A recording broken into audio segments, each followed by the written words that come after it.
രാഹുൽ, ഇന്നലെ 21 മന്ത്രിമാരുടെയും സത്യപ്രതിജ്ഞ കഴിഞ്ഞു.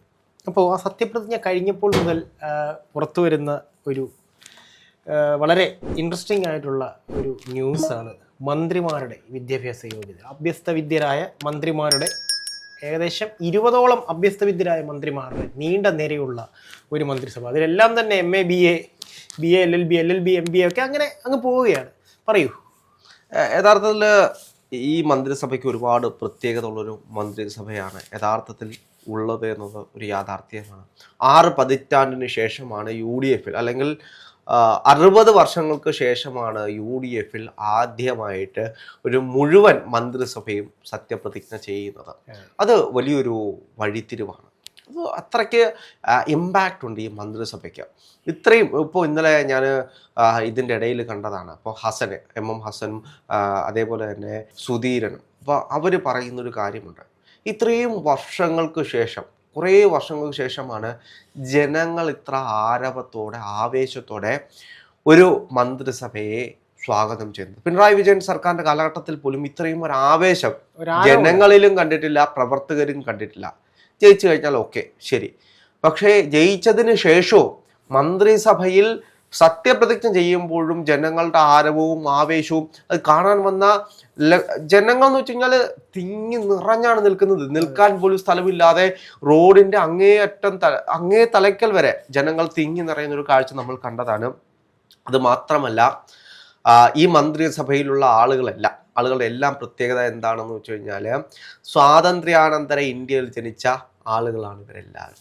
അതായത് സ്വാതന്ത്ര്യ സമരത്തിന് ശേഷം ജനിച്ചവരാണ് ഈ മന്ത്രിസഭയിലുള്ളവരെല്ലാം. സ്വാതന്ത്ര്യ സമരത്തിന് ശേഷം ജനിച്ച ആദ്യത്തെ മുഖ്യമന്ത്രിയാണ് വി.ഡി. സതീശൻ. അത് അത്രയ്ക്ക് ചരിത്രപരമായിട്ട്, അതായത് പിണറായി വിജയൻ വരെ സ്വാതന്ത്ര്യത്തിന്, അതായത് 1945 മുമ്പിട്ട് ജനിച്ച ആളുകളാണ്. അതിനുശേഷം ജനിച്ചിട്ടുള്ള ഒരാളാണ് വി.ഡി. സതീശൻ എന്ന് പറയുന്നത്. ഈ മന്ത്രിസഭയിലുള്ള ആളുകളെല്ലാം സ്വാതന്ത്ര്യാനന്തര ഇന്ത്യയിൽ ജനിച്ച ആളുകളാണ് എന്ന് പറയുന്നത് വലിയൊരു ചരിത്ര മുഹൂർത്തമാണ്. അതേപോലെ തന്നെ ഈ മന്ത്രിസഭയെ പറ്റി പറയുന്നത് എല്ലാവർക്കും അത്യാവശ്യം വിദ്യാഭ്യാസമുള്ള ആളുകളാണ് എന്നുള്ളൊരു കാര്യമാണ്. ഇതിനകത്ത് ആകെ 10ാം ക്ലാസ് വിദ്യാഭ്യാസമുള്ളത് PK ബഷീറിന് മാത്രമാണ്. പക്ഷേ PK ബഷീറിനെ സംബന്ധിച്ച് നമുക്കറിയാം, നിയമസഭയിൽ വളരെ വാക്ചാരിതത്തോടെ അദ്ദേഹത്തിന്റെ ഒരു ഭാഷാ ശൈലി നമ്മൾ കേട്ട് കഴിഞ്ഞാൽ രസമാണ്, കേട്ടിരിക്കാൻ തോന്നുന്നത്. കാരണം നാട്ടുഭാഷയിലാണ് സംസാരിക്കുന്നത്. മലപ്പുറത്തിന്റെ ആ നാട്ടുഭാഷയിൽ അദ്ദേഹം രസകരമായിട്ടുള്ള ഒരു ഒഴുക്കുണ്ട്, അദ്ദേഹത്തിന്റെ ഒരു ഭാഷയുണ്ട് അദ്ദേഹത്തിന്റെ സൗണ്ടില്. പിന്നെ നാട്ടുഭാഷയിലാണ് അദ്ദേഹം സംസാരിക്കുന്നത്. രസമാണ്, കമ്മ്യൂണിക്കേഷൻ കുറച്ചുകൂടി എളുപ്പമാണ്. കുറച്ചുകൂടി എളുപ്പമാണ് എന്ന് പറയുമ്പോഴും ചിലതൊന്നും നമുക്ക് മനസ്സിലാവത്തില്ല. മലപ്പുറം ഭാഷയുടെ ആ സംശുദ്ധ ഭാഷാ ശൈലിയിലാണ് അദ്ദേഹം പലപ്പോഴും സംസാരിക്കുന്ന എന്നൊരു യാഥാർത്ഥ്യമാണ്. പിന്നെ അതിനപ്പുറത്തേക്ക് നമ്മൾ ഓരോ ആളുകളുടെയും വിദ്യാഭ്യാസ യോഗ്യത പരിശോധിച്ചു കഴിഞ്ഞാൽ ആദ്യമായിട്ടാണ് ഒരു ഡിഗ്രിയുള്ള മുഖ്യമന്ത്രി ഉണ്ടാകുന്നത്. അത് ഒന്നല്ല, 2 എണ്ണമുണ്ട്. 2 അല്ല, 3 ഡിഗ്രി ഉണ്ട്. അതായത് ഇപ്പോ അദ്ദേഹത്തിന്റെ ഒരു വി.ഡി. സതീശന്റെ വിദ്യാഭ്യാസ യോഗ്യത നോക്കി കഴിഞ്ഞാൽ BA, LLM, LLB, LLM, PDGSS. അപ്പോ രമേശ് ചെന്നിത്തലയുടെ നോക്കുകയാണെങ്കിൽ BA, LLM completed. Sunny Joseph ആണെങ്കിൽ BA, LLB. K മുരളീധരൻ്റെത് BA, LLB completed. PC Vishnunadh BCom. AP Anilkumar pre degree BA completed. അതേപോലെ റോജി M. ജോൺ MA. ബിന്ദു കൃഷ്ണ ആണെങ്കിൽ LLB, LLM. T. Siddique BCom, LLB. M. Liju നോക്കിക്കഴിഞ്ഞാൽ BSc, LLB. OG ജനീഷിനെ നോക്കിക്കഴിഞ്ഞാൽ BBA, LLB. K. തുളസിയുടെ നോക്കിക്കഴിഞ്ഞാൽ MA, MPhil. PK കുഞ്ഞാലിക്കുട്ടിയുടെ ആണെങ്കിൽ BCom, PG, DBM. അതേപോലെ തന്നെ PK ബഷീറിന്റെ ആണെങ്കിൽ 10ാം ക്ലാസ്. KM ഷാജിയുടെ ആണെങ്കിൽ പ്രീ ഡിഗ്രിയാണ്. N. ഷംസുദ്ദീൻ MCom, LLB ഉണ്ട്. V. അബ്ദുൽ ഗഫൂർ LLB ഉണ്ട്. മോൻസ് ജോസഫ് നോക്കിക്കഴിഞ്ഞാൽ BA, LLB ഉണ്ട്. ഷിബു ബേബി ജോൺ നോക്കിക്കഴിഞ്ഞാൽ BTech ആണ്. CP ജോൺ നോക്കിക്കഴിഞ്ഞാൽ BSc, LLB ആണ്. അനൂപ് ജേക്കബ് നോക്കിക്കഴിഞ്ഞാൽ BA, LLB ആണ്. അങ്ങനെ എല്ലാവർക്കും ശരിക്കും പറഞ്ഞാല് ഇതിനകത്ത് ഇത് കണ്ടു കഴിഞ്ഞപ്പോൾ ഏറ്റവും കൂടുതൽ എനിക്ക് തോന്നുന്നത് വക്കീലന്മാരുടെ ഒരു നീണ്ട നേരെയുള്ള മന്ത്രിസഭയും ഇതാണെന്ന് തോന്നുന്നു. കാരണം നോക്കുകയാണെന്നുണ്ടെങ്കിൽ എല്ലാവർക്കും LLB. നമുക്ക് നോക്കുകയാണെങ്കിൽ രമേശ് ചെന്നിത്തല LLB ആണ്, സണ്ണി ജോസഫ് LLB ആണ്, K മുരളീധരൻ LLB ആണ്, ബിന്ദു കൃഷ്ണ LLB ആണ്, T. സിദ്ദിഖ് LLB ആണ്, M. ലിജു LLB ആണ്, OJ ജനീഷ് LLB ആണ്, K. തുളസി MPhil ആണ്. ഈ താഴേക്ക് വന്നു കഴിഞ്ഞാൽ ഷംസുദ്ദീൻ LLB ആണ്, അബ്ദുൾ ഗഫൂർ LLB ആണ്, മോൻസ് ജോസഫ് LLB ആണ്, CP ജോൺ LLB ആണ്, അനൂപ് ജേക്കബ് LLB ആണ്. അതായത് കേസിനായിട്ടൊരിടത്തേക്കും പോകണ്ട, സർക്കാരിന്റെ കേസ് ഞങ്ങൾ തന്നെ വാദിച്ചോളാം, ഞങ്ങൾ മന്ത്രിമാരെ തന്നെ വാദിച്ചോളാം. അതായത് 70% വക്കീലും. കാര്യം എന്ന് വെച്ച് കഴിഞ്ഞാല് അറിവ് കൂടുന്നതിനനുസരിച്ച് കാര്യങ്ങൾ കൈകാര്യം ചെയ്യാൻ തീർച്ചയായിട്ടും ഇപ്പോ ഒരു മുഖ്യമന്ത്രി പിണറായി വിജയൻ തന്നെ ആണെങ്കിൽ പോലും പല ആളുകളെയും പല കാര്യത്തിനും ആശ്രയിക്കേണ്ട ഒരു വിഷയമുണ്ട്. ഇപ്പൊ ആഭ്യന്തരമന്ത്രി എന്താണ് ചെയ്യാൻ പോകുന്നത്, അതൊക്കെ ഒരു ഫോറം കൊണ്ടുവരുമ്പോ അതിനകത്ത് എനിക്ക് തോന്നുന്നത് പിണറായി വിജയൻ മന്ത്രിസഭയിൽ സെക്രട്ടറിമാരും കുറെ സ്തുതിപാഠകരുമാണ് ഭരിച്ചുകൊണ്ടിരുന്നത്. ഇവിടെ എന്തായാലും ആ ഒരു അവസ്ഥ വരുന്നില്ല. സ്തുതിപാഠകരുടെ ആവശ്യം ഇവിടെ വരുത്തില്ല. ഇപ്പൊ ഒരു സാധനം വരുമ്പോ എന്താണ് തന്നെ മുന്നിൽ വരുന്നത് എന്ന് കൃത്യമായിട്ട് അറിയാവുന്ന ഒരാൾക്കറിയാം.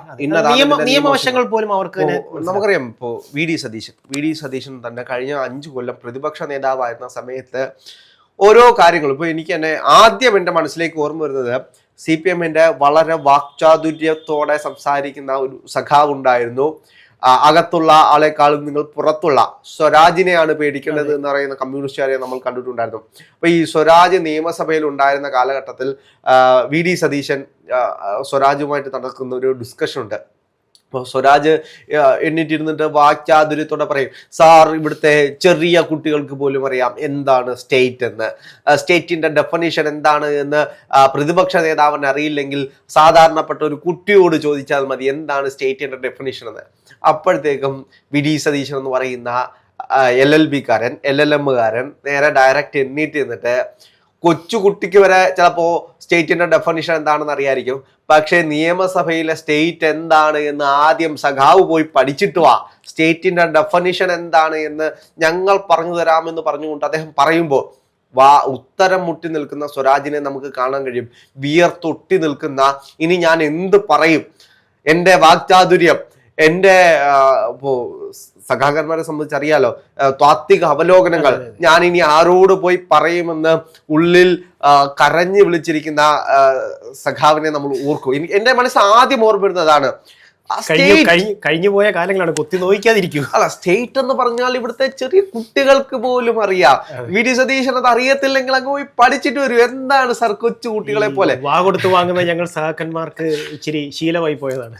അവസാനം അദ്ദേഹം ഒട്ടി തേഞ്ഞിരിക്കുന്ന നമ്മൾ കണ്ടതാണ്. അപ്പോ പരിതാപകരമായ, അതായത് സ്റ്റേറ്റ് എന്ന് പറയുന്നത് നമ്മൾ ഉദ്ദേശിക്കുന്ന സ്റ്റേറ്റ് അല്ല. നിയമസഭയ്ക്ക് ഓരോരോ കാര്യങ്ങൾക്കും ഓരോരോ ഡെഫിനിഷൻസ് ഉണ്ട് എന്നതൊരു യാഥാർത്ഥ്യമാണ്. അപ്പോൾ ഒരു വക്കീലായിട്ടുള്ള അല്ലെങ്കിൽ കൃത്യമായിട്ട് കാര്യങ്ങൾ കൈകാര്യം ചെയ്യാൻ അറിയുന്ന വി ഡി സതീശന് ഇതെല്ലാം സുഗമമായി കൊണ്ടുപോകാൻ കഴിയുമെന്നതൊരു യാഥാർത്ഥ്യമാണ്. അത് മാത്രമല്ല, ഈ മന്ത്രിസഭയിലുള്ള മന്ത്രിമാർക്ക് മുഴുവൻ ഈ കാര്യങ്ങൾ എങ്ങനെയെന്ന് കൃത്യമായിട്ട് കൊണ്ടുപോകാൻ കഴിയും. കാരണം അതിന്റെ വിദ്യാഭ്യാസ യോഗ്യത മാത്രമല്ല, അവരുടെ ഭരണകാലത്തെ മികവുകൾ കൂടി നമ്മൾ കണക്കാക്കണം. 1-2-3 പുതുമുഖങ്ങളാണ് ആകെയുള്ളത്. ബാക്കിയുള്ളവരെ മുഴുവൻ നോക്കിക്കഴിഞ്ഞാൽ അവരെല്ലാം വളരെ വർഷക്കാലമായിട്ട് നിയമസഭാ സാമാജികരായിട്ടിരിക്കുന്ന ആളുകളാണ്. പലരും പല പദവികൾ വഹിച്ചിട്ടുള്ള ആളുകളാണ്. എന്താണെങ്കിലും വലിയൊരു മാറ്റമായിരിക്കും മന്ത്രിസഭയിൽ ഉണ്ടാകാൻ പോകുന്നത്. ജനങ്ങൾ കാത്തിരിക്കുകയാണ് എന്താണ് ഈ മന്ത്രിസഭയ്ക്ക് ചെയ്യാൻ കഴിയുന്നത്.